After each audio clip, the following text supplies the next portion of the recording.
Appreciate y'all taking class and then coming through, but really the ones who just showed up just because they wanted to see this today, I really appreciate y'all. Janet Hooper's been asking for resources like this for a while, so I'm really excited for all of you today. So today we're going to be talking about, and I'm going to give it up, I'm just going to give a quick introduction, then it's going to go over to you, girlfriend, because I will dominate this microphone and never get off of it. So just give me one quick moment. So today, y'all, let's give it up for Abigail. Give it up for Abigail from Go You Nutrition. They're in the house now. Abigail, you are currently getting your RD, or what are you doing? You're in school? I'm within.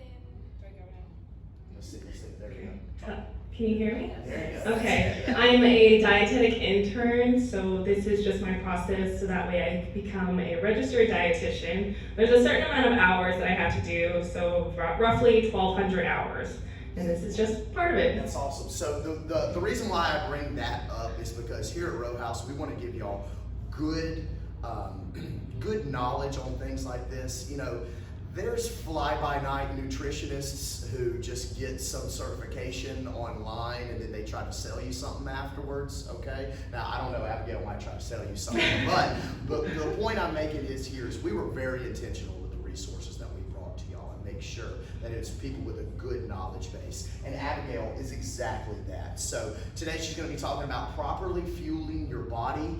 They've also got some snacks and whatnot, and I'm sure they'll stick around for a little bit if we have any questions or anything like that. And you all are located in Louisville, correct? Yes. Located in Louisville. So really excited to have her in here. I'll also be around if y'all need anything. But one more time, let's give it up for Abigail. Give it up for Abigail. All right. Oh, you girlfriend, you got the floor. Okay, thank you. I have a couple of handouts I would like to give out. Oh, here, I'll do that. Oh, thank you. Thank you. Yes. Okay, so for today we're just going to be talking about, as we said, fueling our body through different nutrients. We're going to specifically talk about the macronutrients, which are protein, fats, and carbohydrates. And then our learning objectives is just going to be about the specific types of protein and the role and fat and then the carbohydrates, the recommendation for each macronutrient, and the effects and steps that we can take to assure that everyone is getting proper nutrients. So the prefix starting out, macro means large. In the end, individuals require more of these nutrients within the daily life compared to what micronutrients are. I don't know if you're very familiar with micronutrients, but they're just, they're less required than what a macronutrient would be. So the amount of macronutrients necessary for individuals can depend on the person's physical activity. For instance, someone who's an athlete or works out, they require more than someone who's sedentary and stays at home and doesn't move around. So macronutrients help to maintain the body weight, replenish glycogen storage, and to build and repair tissues. The digestive system breaks down food into smaller building blocks of amino acid, fatty acids, and glucose. These are found within the three macronutrients of protein, fats, and carbohydrates. And we'll go into protein first. It helps to build muscle, maintain a healthy body composition, and keeps feeling fuller longer, preventing bone loss with age, and helps heal our body of injuries or wounds. So proteins are constantly being broken down and replaced into foods that we eat, and they're digested into amino acids. There are two different kinds of amino acids. There's essential and non-essential. So for essential, those are the ones that we are required to eat within our diet, as non-essential are ones that our body are already produced. Excuse me.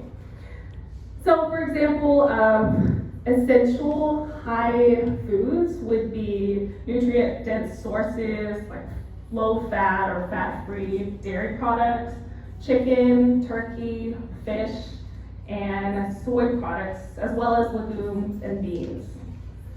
The role of fat, it's going to provide energy during endurance exercise, so in between meals and in times of starvation.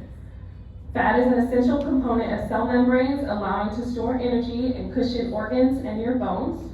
There are 4 types of fats. We have saturated fats, so you want to think of solids at room temperatures, like butter and coconut oils. And then we have trans fat that are commonly high processed in fried foods, like fried chicken. Then monosaturated fats, these are the healthier fats that can be found in avocados and olive oil. And then we have polyunsaturated fats that are also healthy, and they're found in salmon and walnuts. I will note that no food should be completely off limits, but it should be closely monitored with your saturated and your trans fat intake. This being because it can lead to heart disease or risk of heart attacks and blood clots and things like that. So for the next macronutrient is carbohydrates. These are the body's preferred fuel source, as carbs are important for athletic performance, cognition, sustaining overall energy levels, and they're broken down into glucose, which is the main energy source for the body and the brain. So this may be why individuals who do a low-carb diet, they have what we would call a brain fog. So the leftover glucose within the diet is stored as glycogen in the liver and muscles to be used as fuel for when you work out later, or whatever workout you're doing, or walking, or activity.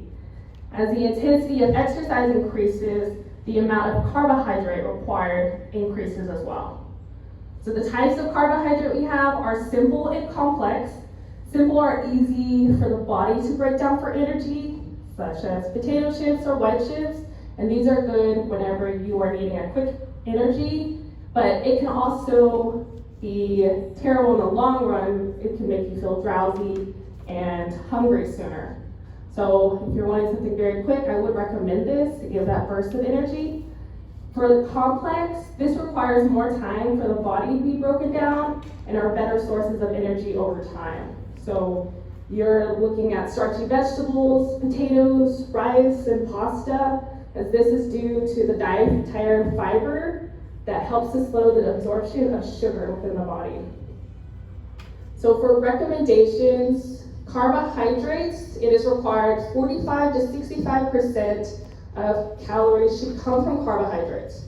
So for example, carbs have 4 calories per gram. If you're based on a 2,000 calorie diet, you do carbs would be 900 to 1,300. So you're multiplying 2,000 by the 45 to 65% to get to that range. Or if you want to do grams, you'll just divide it by 4, and you'll get 225 to 325 grams. For protein, it is 10 to 35% that is required. And again, if you're on a 2,000 calorie diet, you would range from 2,000 to 700 calories, and then divide that by 4 to get 50 to 175 grams. For fat, you are required 20 to 35 of daily calories. Less than 10% should come from saturated fat.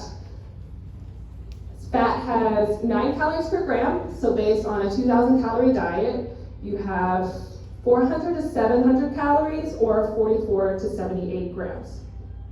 Now these ranges can vary. These are just the considered normal range for a healthy person.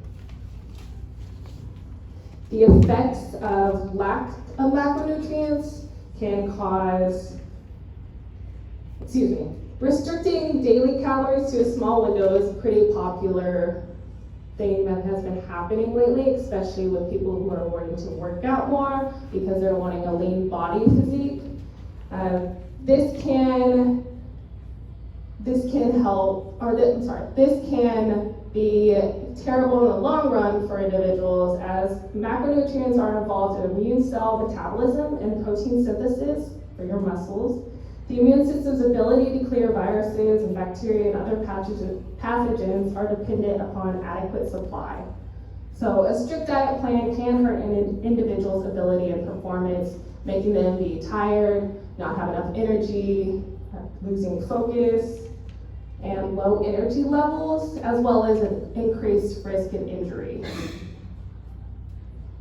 So different steps to action I have put together for pre-training. It's best if you do 3 to 4 hours before a meal to eat. 30 minutes before training, have a snack that is high in carbohydrates and low in protein. So for the 3 to 4 hours of a meal, ensure your meals are high in carbohydrates, moderate in protein, and low in fat. For example, it can be an energy bar, plus a banana or a bag of dry cereal, granola, nuts, or a shake with fruit and low-fat milk. The snack that is required for 30 minutes, it can be an energy bar, granola, fruit, or a fruit smoothie. And then while training, or when training for an hour longer, athletes should consume 30 to 60 grams of carbohydrates per hour to keep energy levels up. So high carbohydrates, low to no protein, and no fat. So example, you could do a sports drink, small energy bar, and fruit. For post-training, athletes should be able to eat as soon as they can after training. So the window that you'll want to do is 2 hours for a meal, or if you can't get to a meal within 2 hours, best would be 30 minutes right afterwards. So during exercise and in the post-exercise period, muscle is sensitive to the hormone insulin. Insulin stimulates the uptake and synthesis of amino acids to help muscle recover, and this is the reason why protein timing is important as well. For snacks, it could be a cup of fruit or granola, smoothie with 1 to 2 cups of low-fat milk, and 1 scoop of protein powder, as well as trail mix with 1 cup of cereal. Eating a full meal can range from 2 whole eggs with low-fat cheese, veggies, a half a cup of lean meat, 2 whole pancakes with low-fat butter, or lunch of 5-ounce grilled cheese breasts, 2 cups pasta with marinara sauce, and 1 cup veggie, as well as 1 wheat roll. Dinner could be 1 grilled cheese sandwich, 1 bag of baked chips, and energy on fruit. This will help you get a better idea to get all your macronutrients of carbs, protein, and fat. So since we don't have a projector, I have a moderate training list or meal. I don't know if you'll be able to see this, but this will just represent, this kind of gives you a better idea so you can visually see the plate. This is for moderate training, so if you're doing something of twice a day or focusing on technical skills, such as if you're basketball, dribbling or passing or shooting, and as well as if it's with an endurance training as well. So you have, majority of it, you'll see it's a lot of vegetables. You'll want to get your starchy vegetables that offer a lot of fiber, then your whole grains, and then your lean protein as well. You'll see bits of your fats, and then your fruit, as well as to stay hydrated, any source of water or Gatorade as well will work too. And if we go to the next one for a harder training, you'll see that grains is required much more. Since you're using much more of your body, you're going to need all those carbohydrates, so that way in the long run you don't feel tired or drowsy, and you can be able to go through the endurance. Will they be able to see that afterwards? Yes, I'll be able to, more meeting after. go over it later. Okay, so my closing statement, similar to a car, you are required the nutrients that you need, like a car needs gas or a car needs to be charged. So overall, it is important that we do mixed nutrient meals to maintain proper nutrients of the macronutrients of protein, carbohydrates, and fat. Is there any questions that anyone has? You guys, Abby was so nervous. Do y'all have any?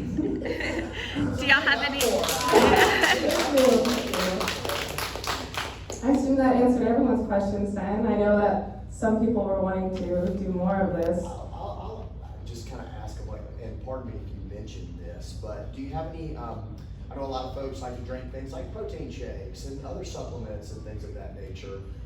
Do you have any, did you cover that? Sorry, I don't want to, but do you have any recommendations as far as supplementing and things of that nature. Like which or- particular protein shakes? Is that what Yeah, you're like asking? protein shakes or multivitamins or, I mean, I'm a power lifter, so I drink creatine, I do stuff like that. Not everybody in here has the same goals as me, but basic rules of thumb based on when is it a good opportunity to take supplements, when shouldn't you take supplements, stuff like that. Okay, so beforehand, I had talked about how 3 to 4 hours for a meal, 30 minutes for a snack. I don't know too much about supplements and the timing of that.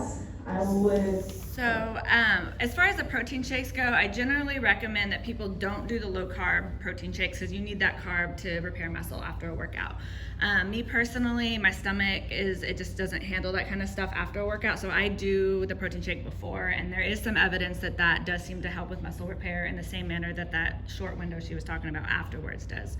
As far as the supplements go, creatine is one that is really well researched as far as actually helping you build muscle in a better manner, but only while you're taking the creatine. So if you stop taking the creatine, performance will actually go back to what it was if you had never taken it before. The other one that people talk about nowadays is caffeine, and so you'll see a lot of pre-workout shakes with caffeine in it. Latest research that I've seen on that is that is generally only effective when you're only using caffeine like before the big game, right? So when you're taking it every time you work out, you're not going to see that consistent. Or if it's your morning routine to have like 4 cups of coffee or something like that, you're not going to see the improvement in the workout because your body's using it all the time, I guess, so to speak. Your body gets acclimated Right, to it, exactly. tolerance to it. Right. So, most of the studies that we have on nutrient timing and stuff like that, unfortunately, are in athletes, which is fantastic for the athletes. But as far as the extrapolation into other people, we kind of have to play around, see what works best for everybody. There's not a one size fits all, which is why her presentation is kind of general.